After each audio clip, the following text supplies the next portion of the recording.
Ayan, mapagpalang umaga po sa ating lahat. Pagpalang umaga po. Amen. Ang Diyos po ay mabuti. Sa lahat ng panahon, At sa lahat ng panahon, ang Diyos ay mabuti. ayan, since welcome naman na po ang ating mga bisita, ito po ay sa inyo na lamang. Ito po ay sa inyo na rin lamang dahil meron po akong sarili kong copy.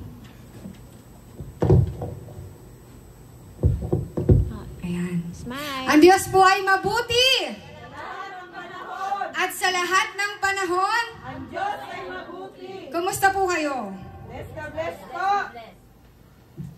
Sabihin mo sa katabi mo, kapatid, kumusta ka? Yung totoong kumusta, kumustahin mo talaga, kumusta ka? Pastor, kumusta ka? Anong sagot? Mabeauty. Mabeauty si Pastor. Sabihin mo, kapatid, kumusta yung isang buong linggo mo? Yo, pagod. Ano pong sagot? Ngiti. Sabihin mo sa katabi mo na anuman Ano man, ang pinagdaraanan mo, tandaan mo, tapat ang Diyos, kailan pa man. Yes, alam niyo po sa bawat pagkakataon, nagpapatunay po ang Lord na siya ay tapat. Tama po ba? Nararanasan po ba natin na ang Diyos ay tapat sa ating buhay? Gusto niyo po ba ng proof?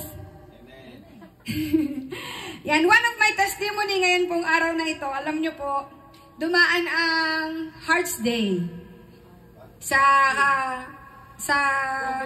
secular Valentine's Day. Alam niyo po, matagal ko na dinadalangin sa Panginoon sa loob ng 10 taon na kami ay magkasintahan na akin pong dating jowa, ay dinadalangin ko sa Lord na maranasan ko naman na maging sweet siya na showed and shown to everyone. Yung nalalaman ng lahat na ako'y kanyang minamahal. Dahil ang akin pong napangasawa ay isang simpleng mamamayan ng Pilipinas. Nonchalant, yes. Siya po ay tahimik na tao. At he never kissed me in front of everyone except nung araw ng aming kasal. Dahil wala siyang choice. Dahil lang sabi ng pastor, you may now kiss the bride. At after noon ay lagi ng patago. Natataon lamang na pag hinila ko ay wala na siyang magagawa. Pero he never showed po na siya po ay sweet sa akin dahil siya po ay mahiyain.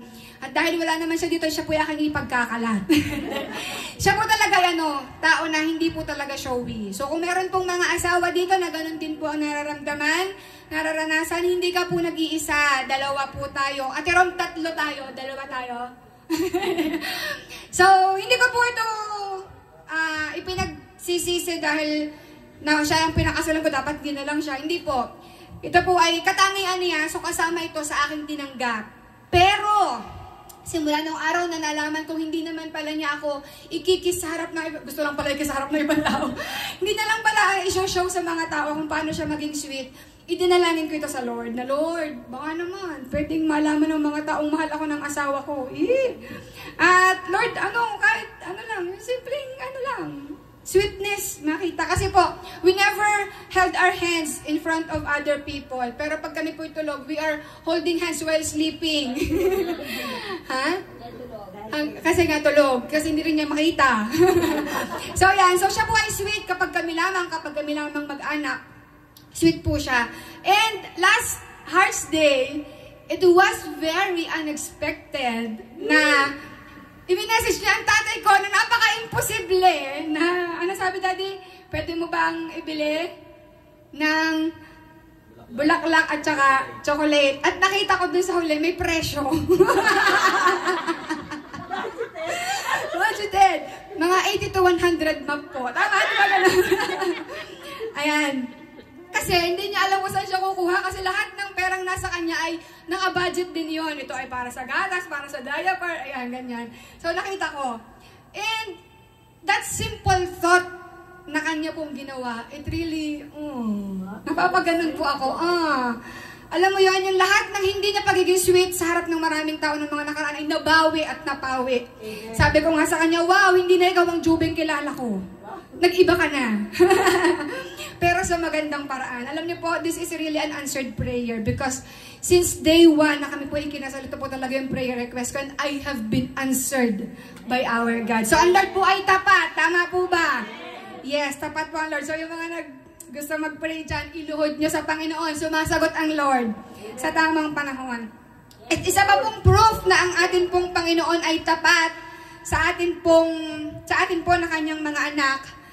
Inaanyayahan ko po ang lahat na tayo po ay tumayo dahil tayo po ay magpapasalamat sa Diyos sa kanya pong katambatan dahil nananatili po tayong nakahotel until now. Amen. Sino po yung na-appreciate ang katapatan ng Panginoon sa atin pong pananatili dito? Amen. He is providing every now and then. Atin pong itaas ang atin pong mga kamay at ipagpasalamat po natin sa Lord ang lugar na ito. Magdeklara po tayo ng pagpapala sa kumpanyang ito at ganun din, mapuno po natin ng mga invites ng mga taong pabalik sa Panginoon at walang sino o anuman ang makakakuha ng credit ng mga ito kundi ang Panginoon lamang. Hindi po tayo mananatiling nandito o nananatili po tayo nandito hindi dahil tayo ay magaling, hindi dahil tayo ay marunong, kundi dahil sa biyaya at katapatan ng Panginoon. So ngayon pong umaga, as we pray, sasama po natin sa pananalangin ang atin pong pag-aaral ng salita ng Panginoon. Atin pong manalangin po tayo sa Diyos ng pasasalamat sa Kanya pong katapatan na sa kabila ng lahat ng kakulangan natin financially, God is really faithful in every way to sustain us, to stay in this hotel. Lord, we thank you and we acknowledge that you are really great, God. That you are faithful, God, in our lives. Salamat, Ama, na nararanasan namin ang provision mo, ang iyo pong pagkilos, ang iyo pong pagsama sa lahat ng oras at pagkakataon. Ina-appreciate namin, Father God, yung katapatan mo na nananatili kami dito, Lord God. There are times na parang magkukulang na, but you are still sufficient and enough for our ministry, Lord. Patuloy mo pong pinapatunayan na year 1 until this year, Lord God, you are still providing tremendously, Father God. Marami pong salamat sa lahat ng iyo pong pagtatapat, sa iyo pong mga pangako na ikaw po ang nagbibigay, sa iyo pong pagmamahal sa amin. Lord, maitaas ang iyo pong pangalan sa kongregasyong ito na walang anuman o sino man ang makakatanggap ng credit kundi ikaw lamang. Dahil ikaw lamang ang Diyos na makapangyarihan. Ikaw lamang ang Diyos na may kakayanan ng lahat ng bagay na hindi po namin inaasahan pero nagagawa mo po ng higit pa sa amin pong idinadalangin. Salamat o Diyos, amin pong idinedeklara na pagpapala ay dumaloy sa buong company na ito, Panginoon. Maging pagpapala kami sa amin pong pagdating dito at maging sila man ay pagpapala sa amin as we stay in this hall, Father God. Marami pong salamat. Amin din pong idinedeklara na ang bawat mga upuan ay pagpapalain, Panginoon, ng mga lingkod mo na dadalhin sa lugar na ito. Ang bawat isa sa amin ay magkaroon ng passionate heart para po makapag-share ng iyo pong mga salita at ma-share ang iyo pong pag-ibig sa buong sangkatauhan, O Diyos. Maraming salamat, Panginoon. Amin pong ipinagkakatiwala sa iyo ang amin pong pakikinig ng iyo pong mga salita. Ikaw po ay patuloy na magpakaranas sa amin, O Diyos. Gamitin mo po ang iyong lingkod bilang iyo pong mouthpiece. Hayaan na mula ulo hanggang talampakan ay maranasan ko po ang iyo pong pag-iingat. Itago mo po ako sa iyong likuran. Let your anointing flow in this whole congregation, Father God. Maranasan po namin ang iyo pong presensya. Turuan kami, Panginoon. Buksan ang amin pong mga puso at isipan. At mula sa araw na ito ay amin pong malakharan ang lahat ng amin pong matututunan. Holy Spirit, teach us, convict us, at hayaan na kami po'y magkaroon ng expectant heart today, Father. At tanggapin po namin ang lahat ng iyo pong ipinibigay ngayon pong araw na ito. Inaangkin po namin na kami po'y uuwi na sagana sa pagpapala at pagmamahal na nagmumula sa iyo. Ang lahat po ng ito ay aming dalangin sa pangalan ni Jesus. Amen and amen. Sabihin mo, kapatid, tapat ang Diyos. Tayo po'y maupo at tayo po ay humanap ng pinakakomportable dahil ang sino mang tatayo simula sa araw na ito ay hindi na makakaupo. Ang tatayo simula sa oras na ito ay hanggang matapos na ang preaching ay nakatayo. Gusto niyo po yon? Katapang na rin preacher na are. Hindi. Kasi po, nakaka-distract po kasi yun yung nagsasalita ka tapos merong magbubulungan, merong tatayo, merong tatawanan. Pag oras ng tawanan, tumawa ka na lahat hanggat kaya mong itawa. Pagka, ano na ulit? Yon. Nagagets niyo naman po, ano? So, ngayon pong umaga, may isa pa po natin purihin ang Panginoon. Purihin po natin ang Panginoon! Gusto kayo sinisigawan eh. Ayan. So, ngayon po, di ba, buong month, we have discussed all about love or pag-ibig. Sino po dito yung nakarinig ng tungkol sa pag-ibig? From Pastora Joy, Pastor Jonathan, Pastor... Sino pa ang mga nag-preach? First time ko po ito, sa love. Sila lang po dalawa naghalinghingan. Ayun, so, kung hindi pa ako nagkakamali, it's about loving God with everything, yung last week. Tapos yung kay Pastor naman kahapon ay blessing ng pagkakaroon ng commitment out of love, di ba? So alam nyo po, ang lahat po ng idinideklara or minemensahe ng Panginoon ay magkakakonekta dahil ito po ay salita niya. Amen po ba? At hindi aksidente na maririnig mo ang salitang ito dahil ito ang ipinilano ng Panginoon. Alam mo, masarap matulog ngayon kasi medyo malamig, pero tinakda ng Panginoon na marinig mo ito kasi para sa ito. Sabihin mo, Lord, ngayon pa lang, ipinagpapasalamat ko na ang salita na para sa akin.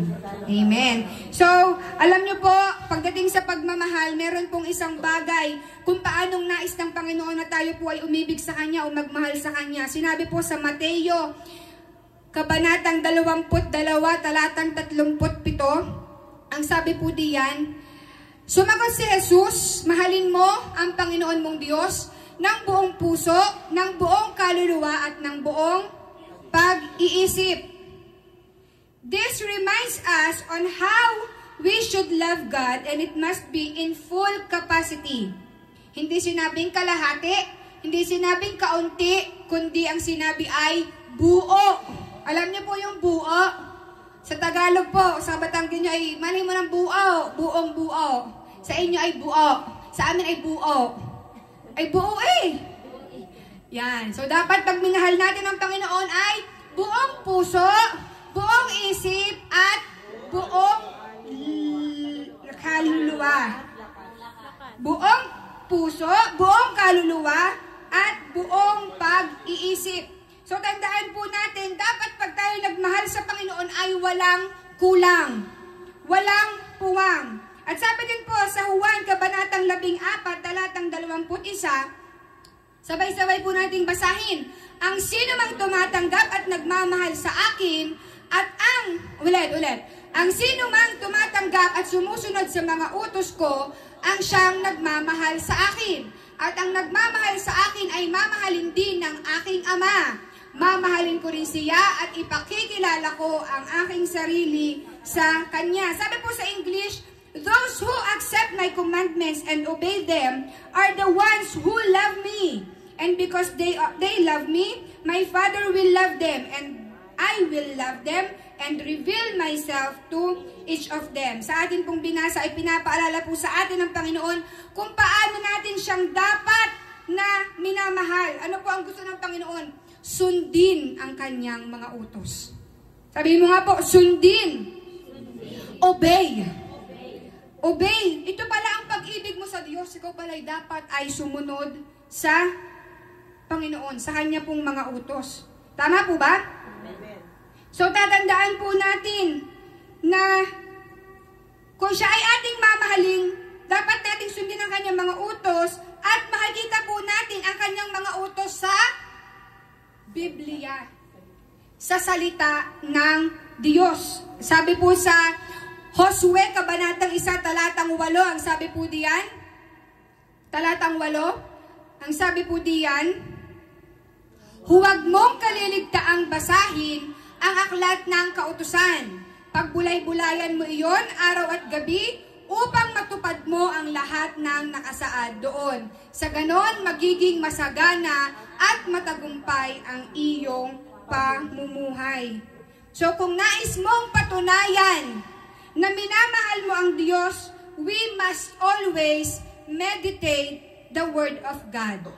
Ang sabi po diyan, huwag mong kaligtaang basahin ang aklat ng kautusan. Pagbulay-bulayan mo iyon araw at gabi. Ano po ang sabi? Araw at gabi. Hindi po sinabing araw lamang, hindi rin sinabing gabi lamang, kundi araw at gabi. So kung gusto mong patunayan sa Lord, Lord, I love you. If you want to show it, read the Word of God. Meditate the Word of God. Tama po ba? So nais ko pong ibahagi ang isang kwento bago ko po sabihin ang title ng atin pong pag-aaral ngayon. Meron po akong kwento tungkol sa ginintoang kubyertos. Narinig na po ito ng ilan, pero nais ko pong gamitin ang ilustrasyong ito bilang ito po ay angkop sa atin pong pag-aaral. Meron pong mag-asawa na matagal nang uma-attend ng church. Lagi silang excited na pumunta sa church kasi palabiro ang pastor, makwela at makwento. Sino po yung gano'n ang gustong pastor? Yung lagi nagpapatawa? Ay, ayaw niyo ng ganyan kasi sanay na kayo dun sa nagagalit na pastor. Alam niyo po, minsan excited tayo, tama? Kapag mga ganun yung pastor. Amen? Minsan hinahanap mo na, ang boring naman, di man nakakatawa. Hindi naman masaya. Pero pagka yung nakakatawang preacher, excited ka. Diba? May mga chances po na gano'n. Ito pong mag-asawang ito ay excited silang mag-church kasi nga makwela yung pastor. Isang araw, inanyayahan ng mag-asawa si pastor sa kanilang bahay para makipagkwentuhan at maipaghanda ng makakain. So dumating na yung araw na napag-usapan at naghanda ang mag-asawa ng masarap na kalderetang baka at tinolang manok. Excited ang mag-asawa kaya sabi nila, dahil espesyal ang ating bisita, ipagagamit natin ang ating gintong kubyertos. Isang kutsara at isang tinidor. Oras na ng pagkain at sinabi ng mag-asawa, Pastor, kumain muna kayo at mamaya ipapakita namin sa inyo ang iba pang parte ng aming bahay. Sabi naman ng pastor, sabay-sabay na po tayong kumain. Sabi naman ng mag-asawa, hindi po pastor, kayo po ay kumain kasi inihanda namin ito para sa inyo. So pag-upo ng pastor, sabi niya, aba, ay kaganda naman ang kutsarang kutsara at tinidor na talaga namang kulay ginto pa. E di hinawakan ang kulay na ginto. Masarap kumain kapag ka naka-gintong kutsara. Na-experience nyo na po ba iyon? Tanungin niyo po si pastor kung masarap. Sabi po ng mag-asawa, ay pastor, sadya ho kami gayaan kapag ho kami may bisita, talagang pinaghahandaan po naming maigi. Kumain naman ang pastor at nang matatapos na ay nanghingi ng toothpick si pastor. At dahil hindi makita ng tatay ang toothpick, nagpunta doon sa kusina si nanay. At pagbalik nila, iginala na nila sa buong kabahayan si pastor at ipinagmalaki ang malalaking kwarto, magandang CR at ang veranda. Maraming kwento ang mag-asawa hanggang sa dumating na yung oras ng pagpapaalam. Namaalam sila at nagpasalamat sa pagpapaunlak, syempre sa pagpipray sa bahay. At ganun din, nagpasalamat ang pastor sa masarap na pagkain at may pasyaron pa. Na-invite niyo na po ba ang pastor sa inyo pong bahay? Pag in-invite niyo, pakipasyarunan naman po. Para ma-experience naman ang garne. At naghanda naman kayo ng gold na kutsara at tinidor. Kaswerte naman ni pastor. Ngayon, pag-uwi ng pastor, napansin ng mag-asawa na nawawala ang gintong kubyertos. Naku po, nawawala ang gintong kubyertos. At alam niyo po ba na sila ay maraming nasabi, naku naman si pastor, pinakain na, kinuha pa ang gintong kutsara at tinidor. Siya lang naman ang pinaggamit noon, sino pang ibang kukuha? Sabi ng mag-asawa. Pastor pa naman siya, nagnanakaw naman, pati kutsara at tinidor. Dumating ang araw ng linggo at nag-church ang mag-asawa. Nagpapauyuhan sila kung sino magtatanong kay pastor kung kinuha niya ba ang kutsara at tinidor. Uy, ikaw na magtanong. Tanungin mo na si pastor. Pero wala pong nakagawa hanggang sa lumipas ang maraming linggo, maraming buwan, at dumating na ang ika-1 taon ng kanilang pag-i-invite. So muli nilang, sa habang pakikinig nila sa preaching ng pastor, marami silang sinasabi at saka mga iniisip. So sa paglipas ng panahon, naghanda ulit sila at in-invite nila ulit si pastor. Bakit? Para tanungin kung kinuha o kung nasaan ang kubyertos. So naghanda ulit sila. This time, nilagang baka at adobong manok naman. Pinaupo ng pastor at sinabi sa kanya, Pastor, upo na po kayo. Ngunit pag upo ng pastor, nagtaka siya. Parang naaalala ko last year, ginto ang kutsara at tinidor. Sabay na sinabi ng mag-asawa, tumpak, pastor! Iyan po ang gusto naming itanong. Kinuha niyo po ba ang kutsara at tinidor kasi nag-iisa po iyon pagkatapos ninyong kumain? Ito po ay naglaho na parang bula. Nagtahaka ho kami dahil hindi niyo man lang sinabi sa amin na nagustuhan ninyo. At basta na lamang nawala o baka nga inyong kinuha, sabi ng mag-asawa. Ang sabi naman ng pastor, mga kapatid ko, kuhanin ninyo ang inyong Biblia at ako'y may ituturo sa inyong isang passage doon tungkol sa panghuhusga. Kinuha na mag-asawa at pinagpagan ang Biblia na iniaabot sa pastor. Pinapagpagan at iniaabot sa pastor. Sa paghagip ng pastor, sabi ng nalaglag ang kubyertos. Sabi ni pastor, ay, may nalaglag. Yung pala, ang kubyertos, ang kutsara at tinidor. Na makikita pa na merong matigas na kanin. Siyempre, 1 taon na hindi nahugasan. Sabi ng pastor, inilagay ko ang mga kubyertos na ito dahil alam kong mahalaga ito sa inyo, gaya ng inyong nabanggit. Nilagay ko ito rito para makita ninyo na pag nagbasa kayo ng Biblia, pag nagbasa kayo ng Biblia. Inilagay ko ito rito para makita ninyo kapag binasa ninyo ang Biblia. Ang kaso, ang dami nilang naisip na pangit na mga bagay sa loob ng 1 taon dahil sa gintong kutsarang ito. Pero ni minsan ay hindi ninyo nabuklat ang salita ng Diyos na sana'y dito nyo makikita ang hinahanap ninyo. Natigilan ang mag-asawa at napayuko na lamang. Tandaan po ninyo na ang gintong kutsara ay nasa Biblia. Amen. So, natapos po ang kwento. Masakit po. Amen. Bilang tayo po ay nag-i-invite, sometimes hindi man pastor iyan, sometimes hindi man iyan mismong sa bahay mo. Minsan ini-invite natin si Lord pero we tend to sisihin siya sa mga nangyayari sa atin, pagdudahan siya sa atin kung mga nangyayari sa atin sa mga pinagdaraanan natin. Pero never nating hinanap ang kutsara at tinidor sa Biblia. Amen po ba? Alam niyo po, ang ginagawa ng mag-asawa, pinapagpagan ang Biblia kasi never nabuksan. Samantalang yung hinahanap nila ay nasa Biblia. Na kung kanila sanang binuklat, kung sila ay tunay na lingkod ng Diyos, hindi sana sila nakapaghusga, kundi makikita nila ang gintong kutsara. Alam niyo po ang simbolo ng gintong kutsara at tinidor, ito po yung hiwaga ng salita ng Diyos. Amen po ba? So ito pong kwentong ito ay narinig ko sa isang pastor to use nung time ng appreciation month. Kasi nung time na iyon ay narinig ko kung paano dapat i-appreciate ang pastor, hindi dapat husgahan, hindi dapat sabihan ng kung ano, pagbintangan ng kung ano-ano man. Pero ito po'y nais kong sabihin or gamiting ilustrasyon bilang kahalagahan ng pagbabasa ng salita ng Diyos. Amen po ba? Alam niyo po, may mga denominasyon na ayaw nilang ipabasa ang salita ng Diyos. Kasi sila lamang dapat ang nakakaalam at i-share lamang nila kung ano ang nilalaman ng Biblia.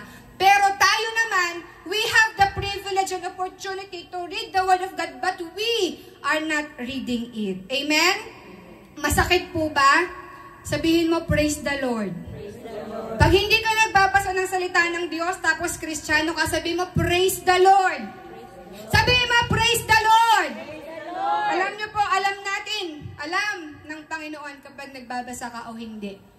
Malalaman po natin yan sa mga darating pang pag-uusap natin. So, sabi po dito,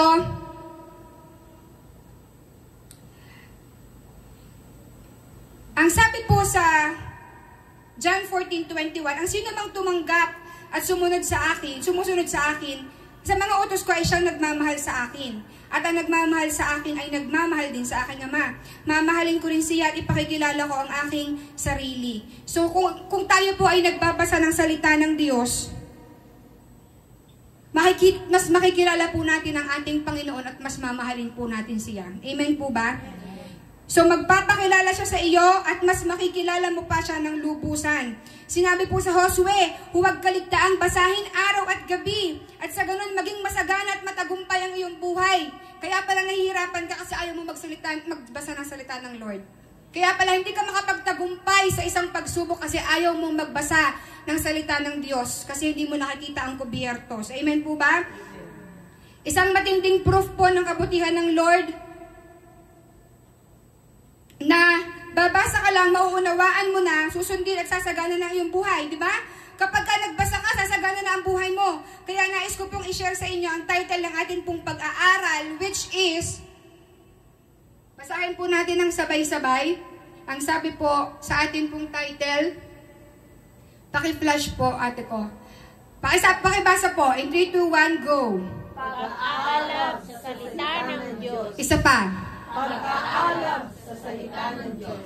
Ang sabi po dyan ay pag-aalab sa salita ng Diyos. Ano po ang totoo niyan? Yan po ay pag-aalab. Di ba po? Pero pag-aalab, ang akin pong naisip na title bilang tayo ay nag-aalab sa pagmamahal sa salita ng Diyos. Ang atin pong pinaka-goal or objective for this topic is for us to have this pag-aalab. Nagmamahal ka habang nag-aalab ang iyong pagmamahal sa salita ng Diyos. Magkaroon ka ng nag-aalab na pagmamahal sa salita ng Diyos. Gusto mo po yon? Na bago matapos ang preaching na ito, mararamdaman mo at mararanasan mo na talagang, Lord, gustong-gusto kong mabasa ang iyong pong mga salita. Excited ka na ba? Yes, mabilis lamang po ito. Meron po akong inihanda na 4 na katotohanan, 4 truths in meditating the Word of God. Sabi po, una, it is man's nature to forget, but it's God's nature to remind. 4 truths in meditating the Word of God. Number 1, it's man's nature to forget, but it's God's nature to remind. Sa dami-dami po nating alalahanin sa araw-araw nating buhay, marami po tayong nakakalimutan. Tama po ba? Kung hindi lamang una ang panty, ay hindi na makakapagpanty sa sobrang ulyanin. Tama po ba? Alam nyo po, ako po ay medyo makakalimutin na this past few days. Dahil daw nanganak na ako, nag-iba na daw ang hormones. Meron daw pagbabago sa aking katawan.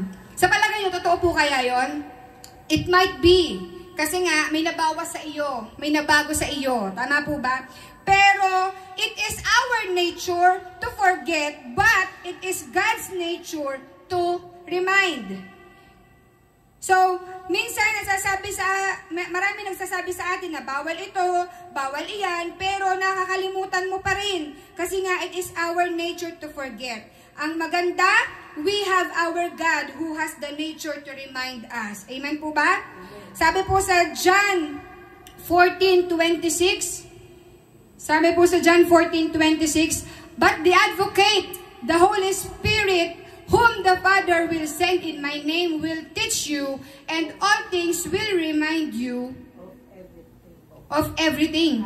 But the Advocate, the Holy Spirit, yung pong Advocate, si Holy Spirit po yun, whom the Father will send in my name, will teach you all things, and will remind you of everything I have said to you. Nakita niyo po doon?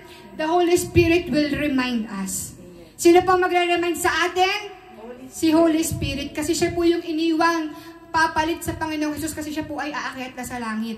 So the Holy Spirit will remind you. He will teach you. He will remind and convict you in all the things that God has said to us. Amen? Amen po ba?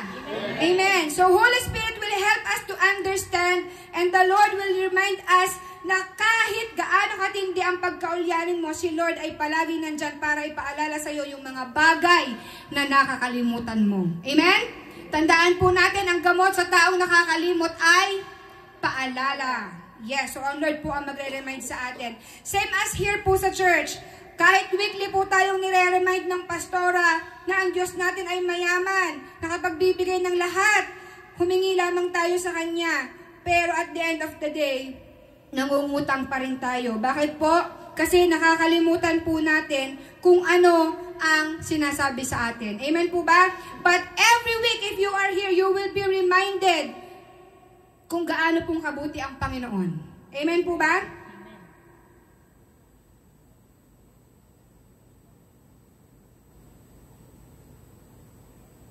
Kahit po sabihin ng pastor o ng pastora na tayo ay maging mapagpatawad, ayaw ng Lord na may may galit ka sa puso mo, ayaw ng Lord na may hinanakit ka, but at the end of the day, we tend to forget such thing. Kaya naman, dapat tayo po ay napapaalalahanan. Sino po dito yung naiinis kay Pastora kapag kasi nasabing, huwag kayong mangutang, huwag kayong magalit, kayo ay magpatawad. Yan po ay reminder, kaya huwag po kayong magagalit. Bakit po tayo nire-remind? Kasi tayo ay nakakalimot. Amen po ba? So, again, sabi po sa Josue, meditate my word so you will not forget it. Kapag nagme-meditate ka, hindi ka makakalimot. Tama po ba? So wag po natin kalimutan, this is the number one truth in meditating the word of God. It is man's nature to forget, but it's God's nature to remind. Sino po yung nare-remind ngayong araw na ito? Yes. Number 2. Pangalawang truth. Ganda, pakipalitan mo nga yung kulay nung ano, kasi hindi siya, ay, kita pala, dun pala, hindi. Yan. Sabi po dito sa number 2, how you meditate the word shows how much you value the word. Again po, basahin po natin. How you meditate the word shows how much you value the word.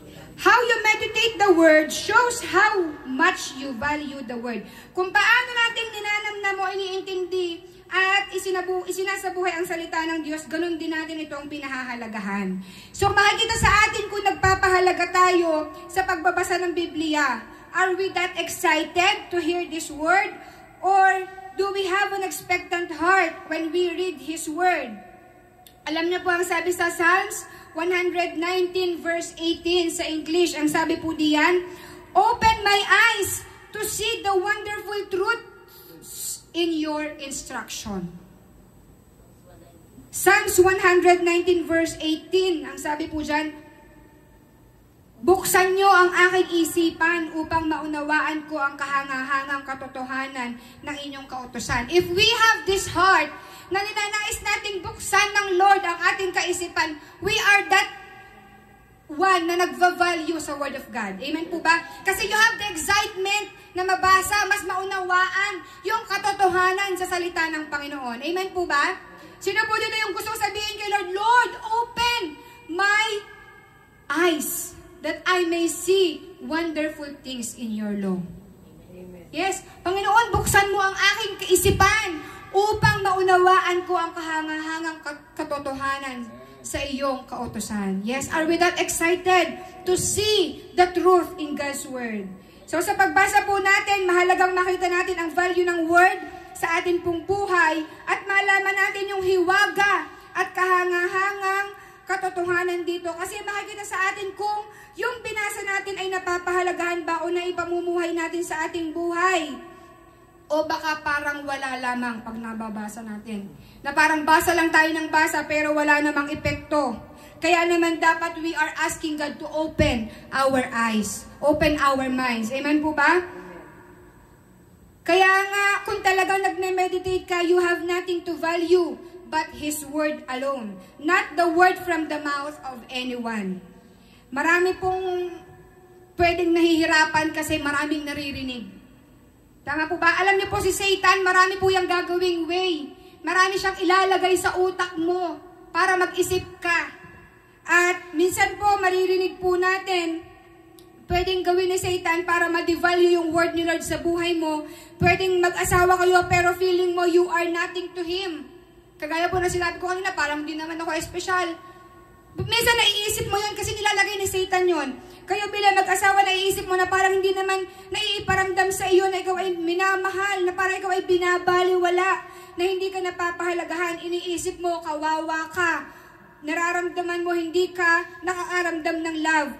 Kapatid, gusto kong i-remind sa'yo, or gustong i-remind sa'yo ng Lord, na ngayong araw na ito, wala kang dapat ikatakot o ipangamba sa sitwasyon mo, o wala kang dapat ipag-alala, dahil ang kailangan mo ay basahin ang kanyang salita nang doon ang hinahanap mo. Nasa Biblia ang gintong kubiertos. Inaantay lang na buksan mo para makita mo ang tunay na value mo na kagaya ng gintong kubiertos pinahahalagahan at hinahanap. Amen po ba? Minsan naman, pwedeng naririnig mo yung, ano ba yan, born again pa naman. Tapos, ganyan manamit.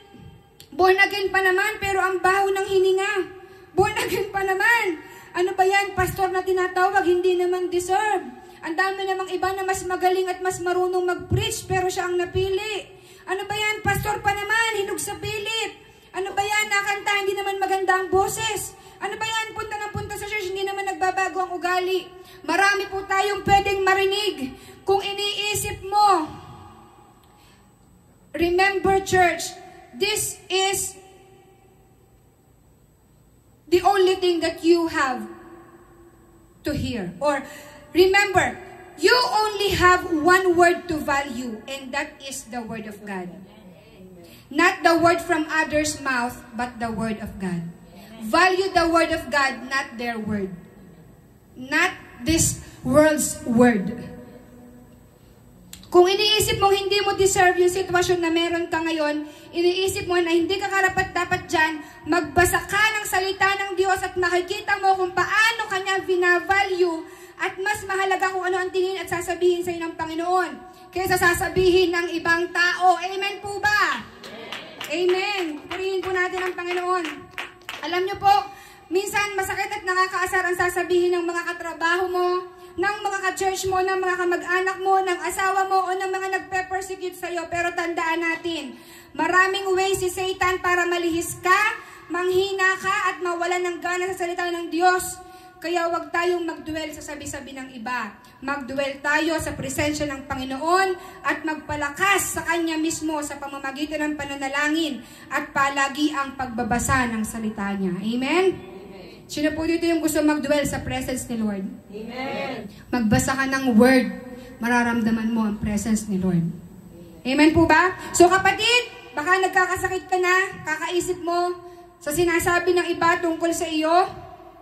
Hirap ka nang mag-isip how to prove yourself, o iniisip mo na sumuko na, bumitaw na lang. Please, do not please others. Ignore mo na lang sila sa mga sinasabi nila dahil tandaan mo, pag ginagawa mo at pinapagawa ni Lord sa iyo, siya ang bahala sa iyo. Gaya ng sinabi po sa Biblia, the battle is the Lord's. Kung feeling mo nakikipaglaban ka, piliin mo yung battle mo dahil may mga battle na para sa Panginoon. Huwag mong ipaglaban yung hindi mo naman laban kasi hindi mo kaya yan. Amen? Remember, the battle is the Lord's.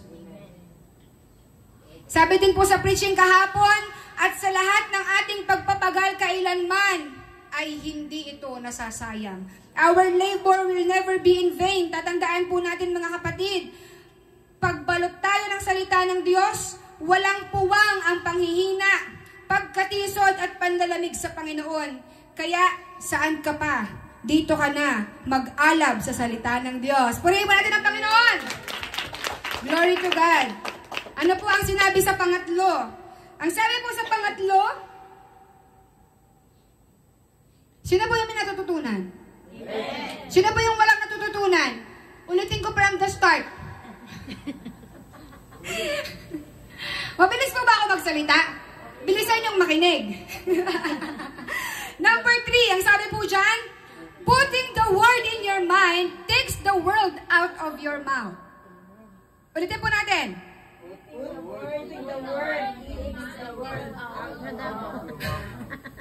Ulitin ko. Putting the word in your mind takes the world out of your mouth. Parang ano, Peter Piper, Peter Shillen. Ay, alam ko si Tita Rong, alam yung mga ganyan. Peter Piper, di ba po sa ano? Ganito yung tongue twister. Ganito yung unang gagawin eh. So, what you consume will consume you. Kapag inilagay mo ang salita ng Diyos sa iyong isipan, ito'y mag-aalis sa makamundong bagay sa iyong bibig.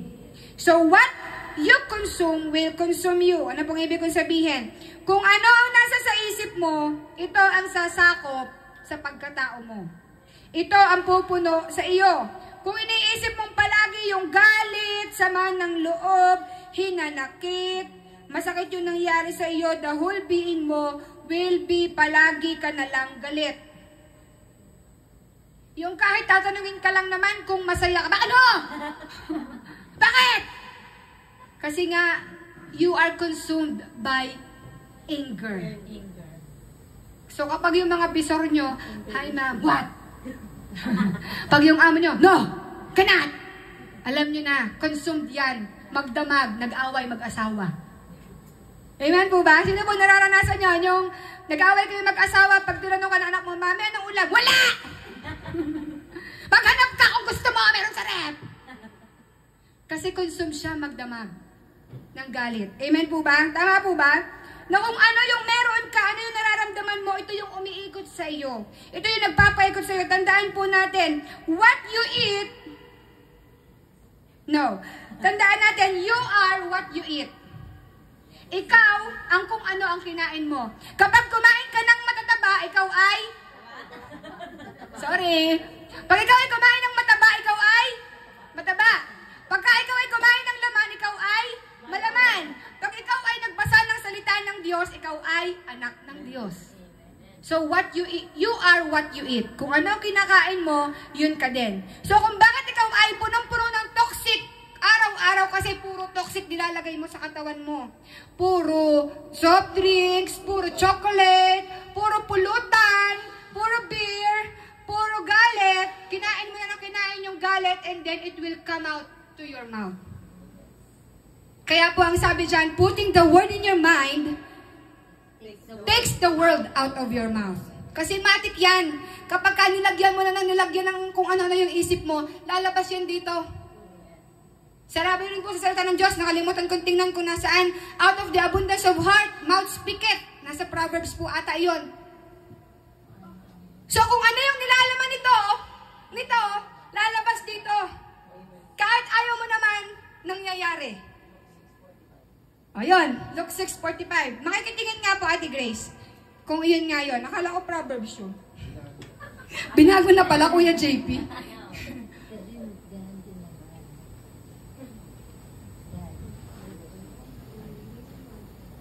Yan. For the mouth speaketh what the heart is full. Ibang ano ito? Ibang ano. Basta, pag hindi yun ay NKJV, basta ang sabi doon, out of the abundance of heart, mouth speaks. Yan. Abundance of heart, his mouth speaks. So, yon.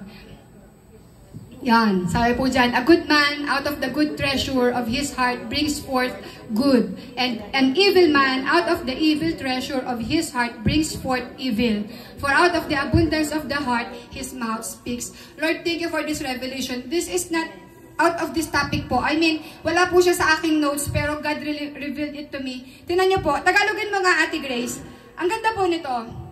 Ang sabi po dito, ganun din naman ang tao. Ang mabuting tao ay nagsasalita ng mabuti dahil puno ng kabutihan ang puso niya. Ngunit ang masamang tao ay nagsasalita ng masama dahil puno ng kasamaan ang puso niya, sapagkat kung ano ang nasa puso ng isang tao, yun din ang lumalabas sa kanyang bibig. Glory to God. Thank you, Lord. Kapatid, kung mahal mo ang makamundong bagay, sure ako na mapapahamak ka. Sure ako na sa impyerno ka babagsak. Sabi mo, kapatid, mahal mo ba ang world? Mahal mo ba ang mundo? Mahal mo ba ang makamundong bagay? See you sa hell. Ay, ayaw niya. Okay. Galing nga, see you sa hell. Alam niyo po, segue ko lang ng konti kasi medyo seryoso na kayo. Ako po ay nag-call center. Call center. I worked in call center before. At alam niyo po, ako po ay Australian account at nung time na yun po, bawal yung mga profanity words, cursing, ganyan, bawal. Ngayon, itong si customer, tumawag siya. Minura na niya ako ng minura. Your, ano yan, dick, ganyan. And then sabi niya, you go to hell! Ang sagot ko, see you there! Alam niyo ba ako po ay na-warning letter? So, sir, why? It's not a profanity nor cursing. Yes, but it's more than that. At, yan, kasama po i-share. So, bakit ko po nabanggit yun? Kasi sabi niya, go to hell, see you there. So, parang pupunta ako doon. Tinanggap ko yan na pupunta ako doon. So, yan, nabanggit ko lang yung hell. Wala lang. Masabi ko lang. So, yan. So, ano pong ibig kong sabihin dito na kapag mahal mo ang mundo, sure ako sa impyerno ka pupunta. Sabi po sa unang Juan 1 John 2:15 to 17. Sa Tagalog mo na lang po ipabasa, ate ko. Ang sabi po dito, huwag ninyong ibigin ang mundo o ang mga makamundong bagay. Ang umiibig sa mga ito ay hindi umiibig sa Ama. Sapagkat ang lahat ng kamunduhan, ang masasamang hilig ng laman, ang pagnanasa ng mga nakikita ng mata at ang anumang pagmamayabang sa buhay ay hindi nagmumula sa Ama kundi sa mundo. Ang mundo at lahat ng bagay dito na hinahangad ng tao ay mawawala, ngunit ang taong sumusunod sa kalooban ng Diyos ay mabubuhay magpakailanman. Nasaan dito ang impyerno? Wala. Pero ang sumusunod sa kalooban ng Diyos ay mabubuhay magpakailanman. Amen. Sa palagay niyo po, dahil sa ating binasa, mali po ba magkaroon ng iPhone? Mali po ba na gustuhin na magkaroon ng sasakyan, magarang relo, malapalasyong bahay, maraming alahas, magandang asawa, gwapong asawa, maraming pera? Sa palagay niyo po ba mali ito? Sa binasa natin, sa palagay niyo, hindi ito mali. Mali po kasi nawawala. Kung naghahanap. Okay. So sabi po din sa aking binabasa, ang totoo po ay hindi ito masama. Hindi po masama na gustuhin mo ang mga bagay na iyan. Ang masama ay kapag nahumaling ka na at yan na lamang ang naging mundo mo. Like you don't care about your faith anymore at all kasi na-consume ka na ng kakaisip, kailan ko kailangan kong kumayod, more part-time, more work, more salary, para sa iPhone, para sa bahay, para sa sapatos, para sa alahas. Like you have no time to go to church, no time to attend, no time to go to BS, no time for secret place. Kasi nga, na-inlove ka na sa mga bagay na ito. Yun po ang mali. If you are consumed by this, you will go to hell. I'm very much sure of that. Sabi nga ni Pastor kahapon, kapag tayo ay nag-commit, madali lang mag-commit Ang tanong, paano pag dumating na yung pagsubok? Are we still that committed? Yun yung tanong niya, yung nakaka-challenge kagabi. Are we still that in love with the Lord? Sa mga darating na pagsubok, na kapag hindi ka nagkatrabaho, ayaw mo na, hindi na ako naniniwala kay Lord. Na kapag natanggal ka sa trabaho, hindi na ako naniniwala na buhay ang Diyos. Na kapag iniwan ka ng jowa mo, hindi totoo ang Diyos.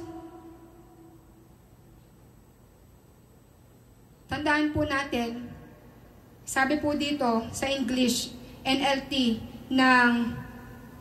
sabi po sa English niyan, love not the world. Tama po ba, Ate Grace? Yun nga po ba ang sabi dyan?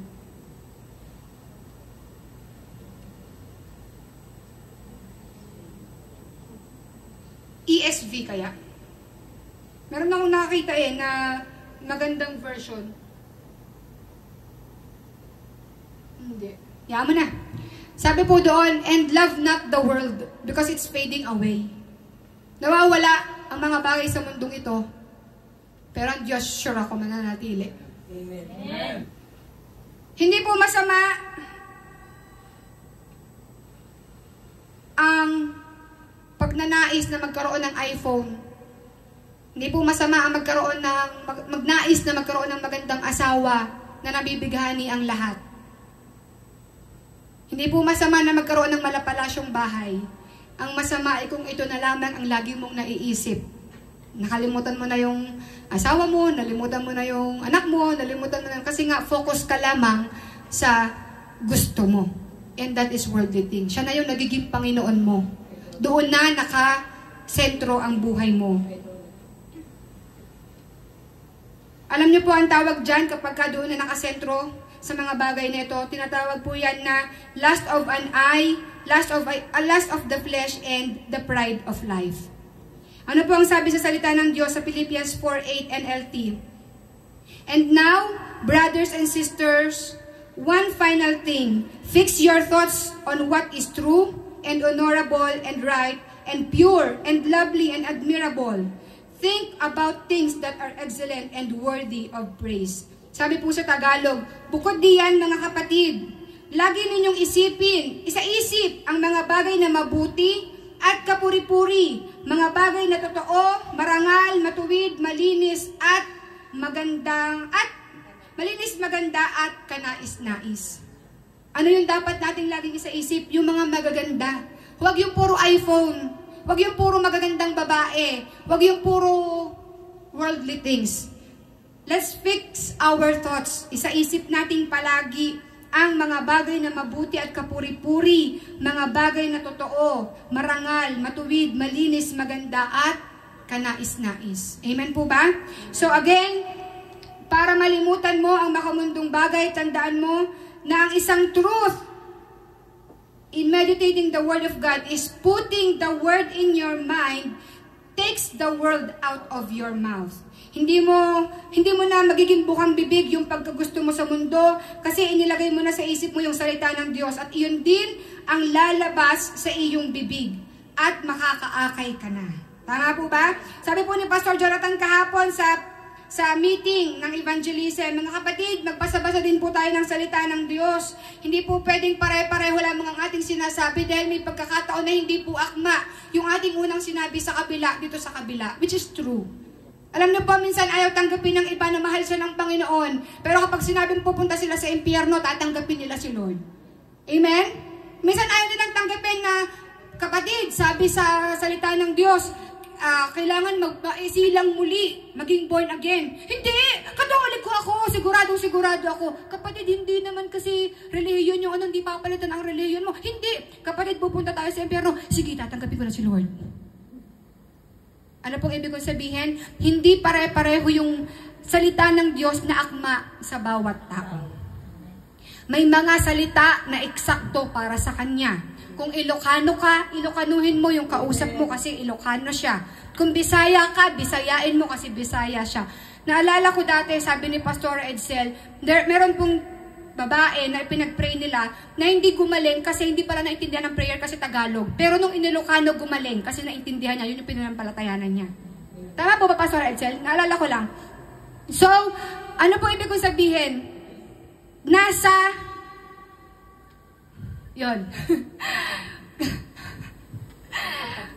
pagsasabi mo or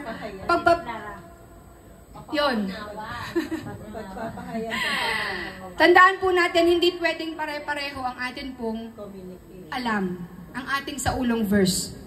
Hindi pare-pareho lamang na John 3:16. John 3:16 kapatid. John 3:16. May Romans 6:23, merong Romans 3:3, merong Ephesians 2:8-9, Mark 4:4, Malakay 3:10.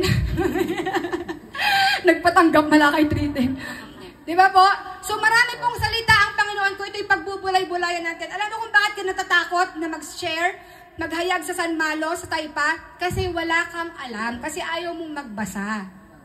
Kaya ayaw lumabas sa bibig mo kasi ang laman niyan, hindi salita ng Diyos. Pero kapag alam mo yung salita ng Diyos, magpipresent ako, Pastora, sasama ako!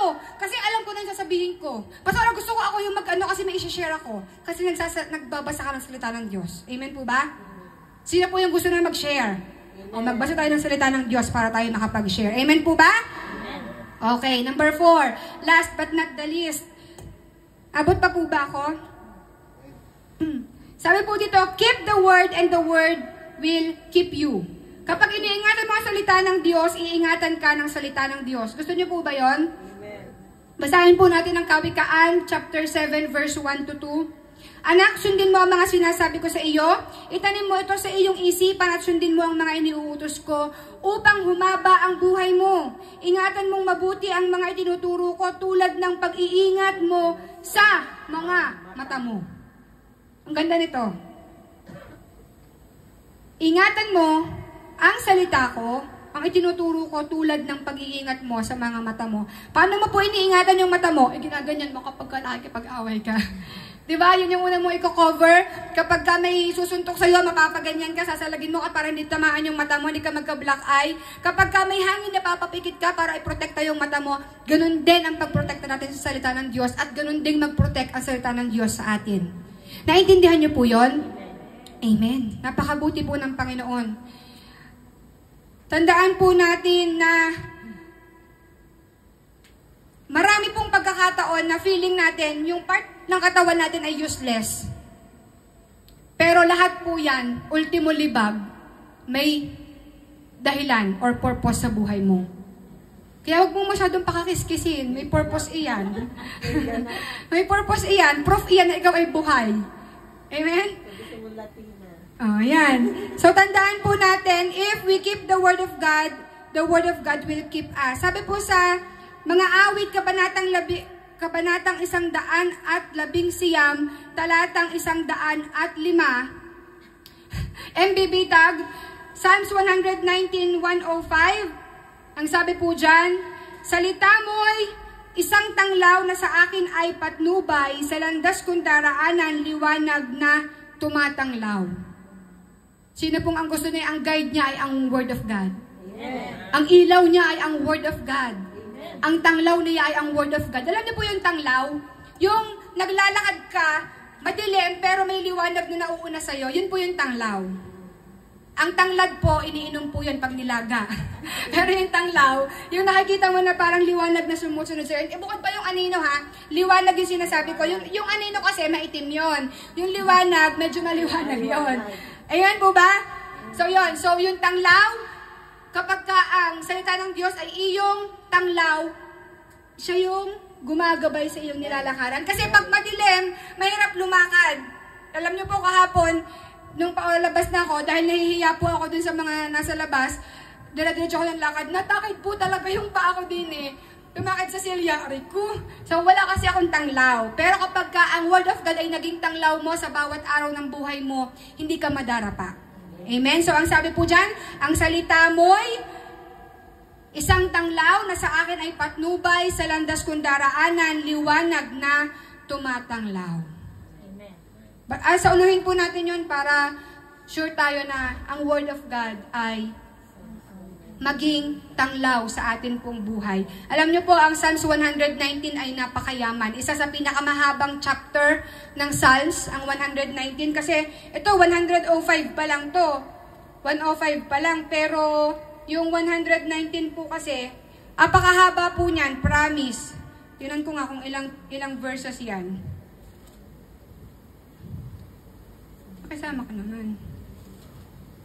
Ang 119 po ay hanggang, hindi po, hanggang 176. 176. Binago na yung sa inyo, Pastora? Okay. So, isa po sa pinakamahaba itong 119 pero pinakamayaman. Tingnan nyo, nakita natin dito na ang salita ng Diyos ay tanglaw sa atin pong tanglaw sa akin ay, ano yun? Ang salita mo'y tanglaw na sa akin ay patnubay, sa landas kong daraanan ay liwanag na tumatanglaw. Salamat po sa Panginoon. Ano po yung apat na katotohanan sa pag-meditate ng Word of God? Sabay-sabay po nating basahin. Una, it's man's nature to forget, but it's God's nature to remind. Number 2, how you meditate the Word shows how much you value the Word. Number 3, putting the Word in your mind takes the world out of your mouth. And number 4, keep the Word and the world will keep you. I therefore conclude na mas dapat na magkaroon tayo ng pag-aalab sa salita ng Diyos sa puso at hindi lamang sa nguso. Dahil ito ang magpapalalim sa atin sa relasyon sa Panginoon, magpapatibay sa ating pananampalataya at proteksyon natin sa ating mga commitment na hindi manghina at hindi tayo maligaw sa mga oras na dumating yung pagsubok, kahirapan, kakulangan at marami pang iba na maaaring maging dahilan ng atin pong pagbaksak.